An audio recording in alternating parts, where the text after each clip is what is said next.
as we were saying in our short, there are plenty of people who half-ass their way through life in business and relationships. I'm going to read to you. They are famous, rich, successful, and contribute to the whole of humanity and our continuous evolution and expansion of consciousness. The common denominator with the half-assed collective is that they are not committed to being themselves or having emotional depth or maturity.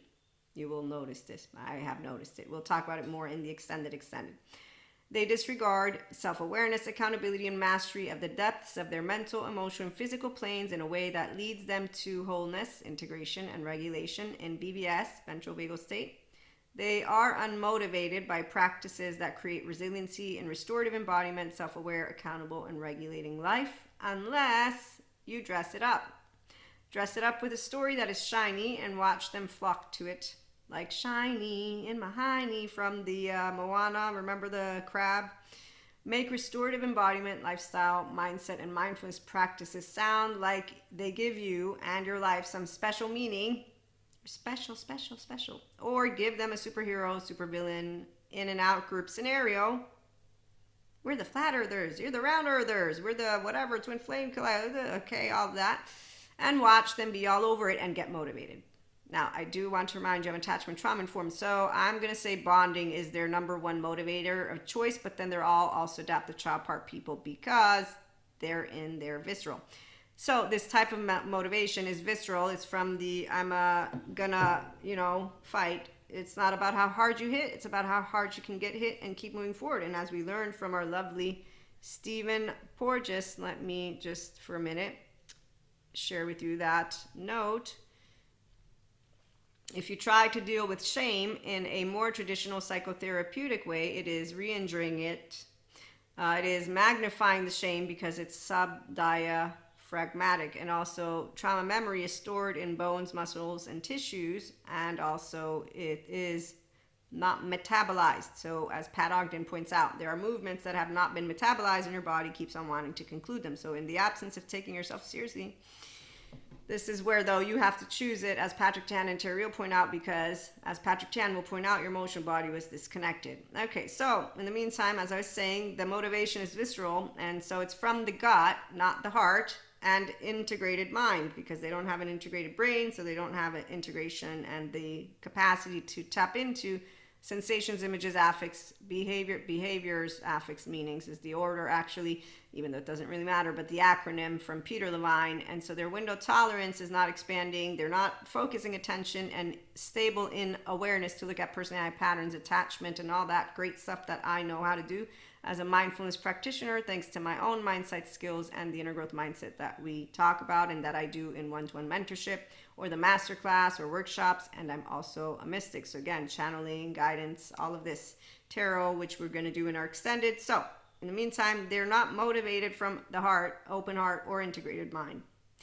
This is why even when they're doing mindfulness practices and leading a life with these types of lifestyle and mindset choices, they're half-assing it and their way through life. Like the Zen master, you have laundry, nobody can be enlightened all the time. Or they tell you death is easier than being alive.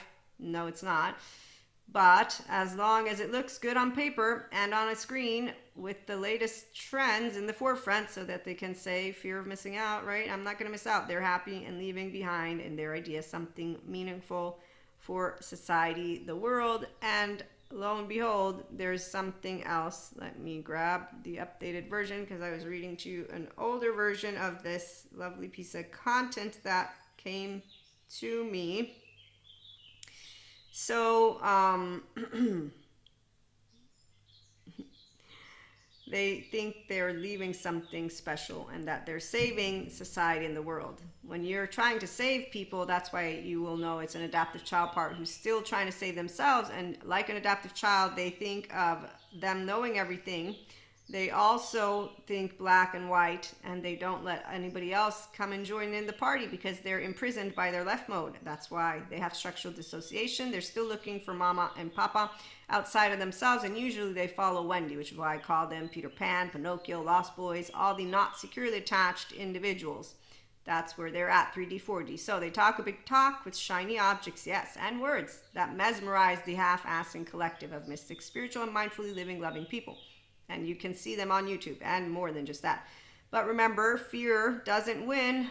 It has a place, however, in life and love. Thank you, body, for having fear, anger, and sadness. That is where all my 3 supportical areas work really great. And I also have happiness, disgust, and surprise, but I'm a master of Maria. So my 14-month-old doesn't rule me. I rule myself, and that's why I'm a piece of pure consciousness.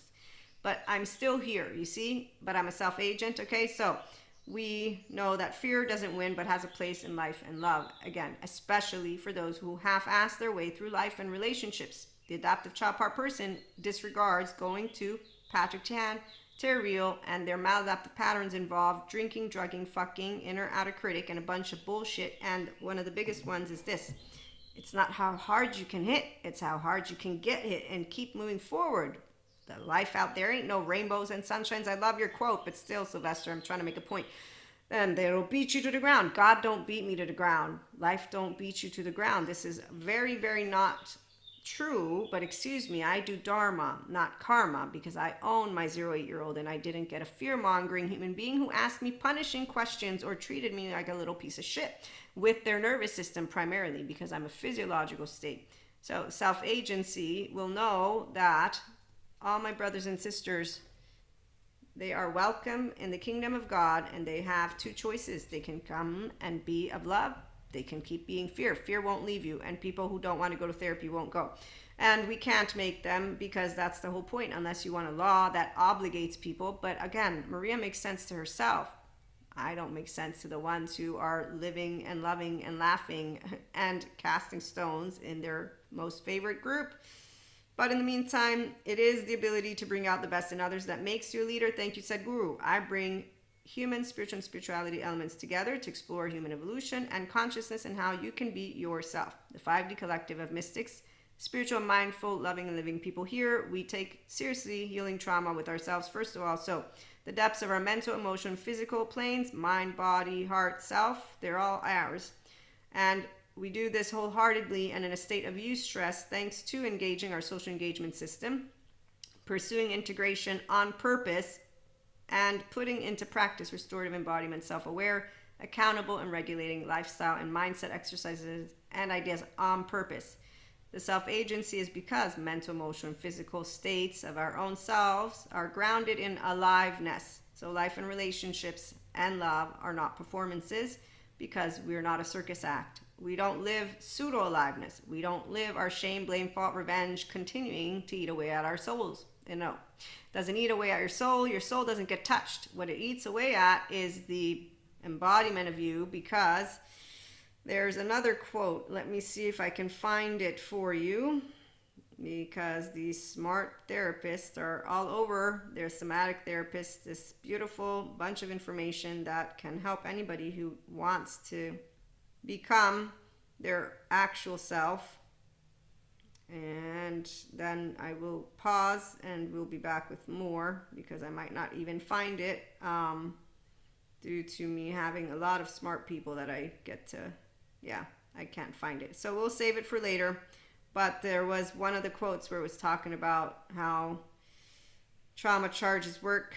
And remember, they're stored in your muscles, bones, and tissues. And when it comes up, it's because it wants to be seen, soothed, safe, and secure to be yourself. But if you don't have your core, narrative, relational, and soul self in the forefront, and you don't have integration of brain, and that's why the ones of us who are at IHP, I'm a self-agent of Maria, and I don't live pseudo-aliveness. I see it on a screen. And the ones who half-ass it, they do a great job at having all people flock as they tell them it's easier to be dead than alive, and I want to be with the stars, and it's like, okay.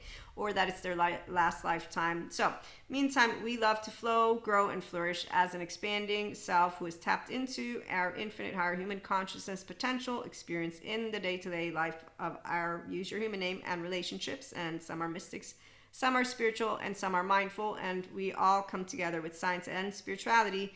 Facing change as self-agents is welcomed, and when presented with challenges, we see them as opportunities to keep building and enhancing our mental, emotional depth and mastery and resiliency skills. And intelligence comes with intellect and emotional maturity, okay? So life and relationships don't weigh us down.